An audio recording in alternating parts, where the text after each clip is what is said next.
Hola, ¿cómo están? Bienvenidos a Serial Movie Watchers, su podcast de confianza de cine. Aquí estoy con Esteban Cueto y yo soy Miri Mazo. Y hoy les vamos a hablar de 3 películas que esperamos que sean sus favoritas o que sean las que más odian del verano.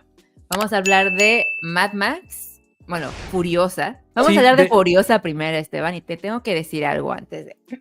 Algo importante, y es, si han seguido este podcast por algún tiempo, saben que Esteban ve películas varias veces, y yo no. Es muy raro que yo vea una película 2 veces, especialmente cuando salen, pero vi Furiosa por segunda vez. ¿Por qué? segunda. Porque era la película que yo más esperaba en el verano, y si vieron el podcast anterior o lo escucharon, me decepcionó. Pero luego me puse a ver las reviews online, los easter eggs y como todo esto, y veo que a mucha gente le ha gustado y no entendía por qué. Entonces dije, la voy a volver a ver. A lo mejor no fue un buen día, ya sabes. Y tengo que saber si me gusta, si no me gusta, y voy a hablar de eso el día de hoy. O sea que vamos a hablar más a fondo de la película con todos mis lentes nerd de toda la franquicia de Mad Max. Que de hecho es el punto, o sea, porque Furiosa ya hablamos de ella la vez pasada, pero creo que esta vez no solamente vamos a tocar como de, pues, como de qué trató la trama y demás, sino personaje por personaje, algunas decisiones del director, el director por sí mismo, cómo le fue en taquilla, que no tan bien. ¿Segunda Pues vez? mire, es la primera película que tú ves 2 veces y yo no, yo nada más la vi una. Sí. Yo nada más la vi una. Tenía que empezar con esto, es cosa seria. Para los que no la han visto o no saben de qué es y tampoco vieron Mad Max, Furiosa es una de las películas más esperadas de este año. Es la precuela de Mad Max Fury Road, dirigida por el legendario George Miller. Esta entrega seguimos los orígenes de la feroz a Furiosa, que es interpretada ahora por Anya Taylor-Joy. La película abarca 15 años de la vida de Furiosa, ofreciendo, pues sí, una historia bastante rica y detallada de este personaje que va a contrastar, voy a decirlo así, con la acción loca y frenética que ya conocemos de Fury Road. Si ven esta película, es estructurada como por 5 diferentes Capítulos, ¿no? partes, capítulos que la hacen de alguna manera, o la intención era hacerla más épica y también de conocer más profundamente a los personajes y el mundo distópico que ha creado Miller en Fury Road. ¿Tú qué piensas? O sea, ¿sí logró hacerla épica? Dividiéndola en capítulos. Yo creo que la decisión de haberla hecho en capítulos, entiendo por qué se hizo. Entiendo que estaba haciendo como esta...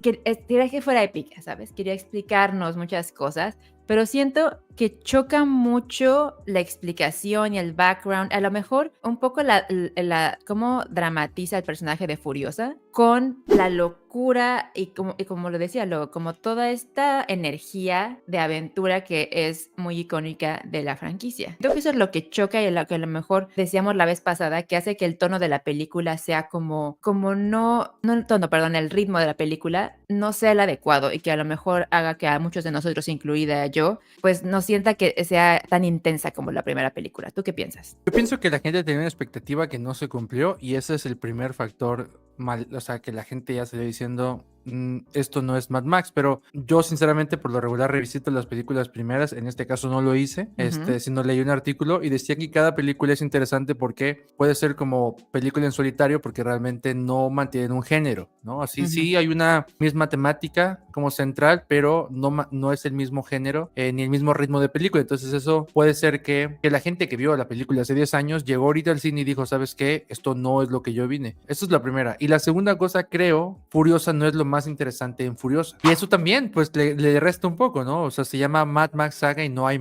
y no hay Max. Sí, que hay un pequeño easter egg de Max, pero nada, o sea, total, de por sí la película anterior, se supone que el personaje principal era Mad Max, ¿no? Que es el personaje que hace Tom Hardy. Tom Hardy. Muchos fuimos fans de Furiosa en esa película. Ahora retoman a Furiosa y de pronto siento otra cosa que siento que por eso no fue tan exitosa. Es muy difícil competirle a Anya Taylor-Joy en la pantalla, pero creo que lo hace y escuché mucho y leí mucho que uno de los problemas más grandes de las críticas era justamente que la prominencia de este villano y del actor obviamente y del carisma a veces como que eclipsaba al personaje de Furiosa. Entonces no sé si es exactamente, a lo mejor no es que esté mal o que esté bien, pero llegas y dices esto no es por lo que pagué. ¿No crees que también fue así porque Anna Taylor-Joy realmente, por ejemplo, en Queen's Gambit, esta serie de Netflix que fue donde realmente se fue al estrellato, o sea, ya mundial? Sí, claro, o sea, sus ojos es como esta parte tan característica de ella, pero expresiva. también, o sea, yo la he visto en un par de películas y también la manera en que se desenvuelve hablando es Ujú. como un fuerte de ella. Y aquí prácticamente ves a un personaje que no tiene un arco, o sea, realmente si te puedes pensar desde chica, me puse a pensar, este personaje en qué empezó y en qué se convirtió. Y Ujú. realmente no se convirtió en nada, o sea, siempre fue rebelde, por ejemplo, desde el principio ves que pelea para no revelar el lugar y de grande sigue Sí. haciendo lo mismo, solamente con más coraje. Al final de la película, hablando pues, con completa transparencia, spoilers, creo que el personaje que tiene un poquito más de arco es Dementus, que es el de Chris Hemsworth, con esta como mensaje antes de morir donde dice prácticamente que todos, parafraseando, ¿no? Que todos andamos Ujú. buscando algo mayor, ya sea Ujú. poder o algo así. O sea, ese personaje sí tuvo un arco, ¿no? Sí. O al menos un poquito más de profundidad. Creo que en la película pasada nadie tuvo tanta profundidad, pero el punto no era el mensaje, el punto era La intensidad, el la caos. intensidad y el caos, exacto, ¿no? Y en esta sí, Sí, sí. creo que George Miller estaba leyendo que él ya había planeado esta historia antes de Fury Road. De hecho, Mm. cuando Charlize Theron hizo el cast, Ujú. los actores que estaban haciendo el cast de Mad Max Fury Road los que estaban audicionando para el personaje de F, así le ponían porque no querían Ujú. ponerle género, Mm. tenía una escena con el personaje de, y es una escena que pasa en la Okey. película. Esa escena la usaron como para audicionar, no la pusieron en la Ah. película, pero porque George Miller ya había escrito pasado la historia Sí, el de backstory, Furiosa, ¿no? exacto, antes o sea, sin siquiera pensar hacerlo. Como que siento yo que en esta película sí sintió necesario como contar la historia como para entenderla, pero no Ujú. sé si era necesario para la audiencia verlo, o sea, tanto como para él contarlo, Esto es no muy sé. común en las películas, generalmente cuando hacen películas que tienen donde hacen un mundo tan grande, donde hacen ciencia ficción, por ejemplo, los directores son conocidos por eso. Generalmente ellos aparte, no con el fin de hacer una película o una precuela necesariamente, pero hacen la historia, el backstory, todo lo que vivió su personaje principal o el personaje principal y el antagonista.